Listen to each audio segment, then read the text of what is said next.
The land felt heavy. The wind moved through the rugged hills of Judah, carrying dust, sorrow, and the silent cries of a people sinking deeper into corruption. Violence filled the streets. Justice had become weak.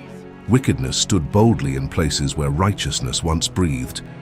Among the troubled land walked Habakkuk, a prophet burdened not only by what his eyes could see, but by what his spirit could no longer bear. Day after day, he watched evil spread unchecked. Men oppressed the weak. Strife multiplied. Arguments became endless. Justice bent under pressure until truth itself seemed imprisoned. The wicked surrounded the righteous, and judgment no longer moved in straight lines. The weight of it crushed him. Unable to remain silent, Habakkuk lifted weary eyes toward heaven. How long, his soul cried, how long would he cry out before heaven answered? How long would violence rise from the land while silence echoed from above? Why had he been made to witness injustice, destruction, suffering, and endless wrongdoing? Everywhere he turned, there was conflict, cruelty, and grief. His heart trembled beneath questions too heavy to ignore. Then suddenly heaven moved. The skies themselves seemed alive with holy authority as the voice of God broke through the silence. "Look carefully," the divine presence declared. "Watch the nations. Be astonished." Something unimaginable was already unfolding, something so great that if it were spoken plainly, many would struggle to believe it. Far away, beyond familiar borders, a fierce people had begun to rise. They were swift, relentless, and terrifying.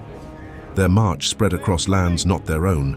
Kingdoms trembled beneath their movement. Their authority came from themselves, and fear followed wherever they stepped. No law restrained them, no mercy slowed them. Their horses moved with frightening speed, faster than wolves hunting at dusk. Their riders advanced like predators descending upon prey. They swept across nations like eagles diving suddenly from the heavens. Violence walked before them. People scattered in terror as captives were gathered like grains of sand. Kings became objects of mockery. Rulers inspired no fear in them. Strongholds that seemed impossible to conquer fell beneath their hands. Walls rose high, yet these invaders laughed, building ramps of earth until fortresses crumbled beneath overwhelming force. But power had corrupted them. Like a raging wind, they moved onward, carrying pride like a crown. Their strength became their god. Victory intoxicated them, and they bowed before the very power that consumed them. Habakkuk stood shaken. The answer he received was heavier than the question he had asked. Slowly, he lifted trembling eyes toward heaven once more.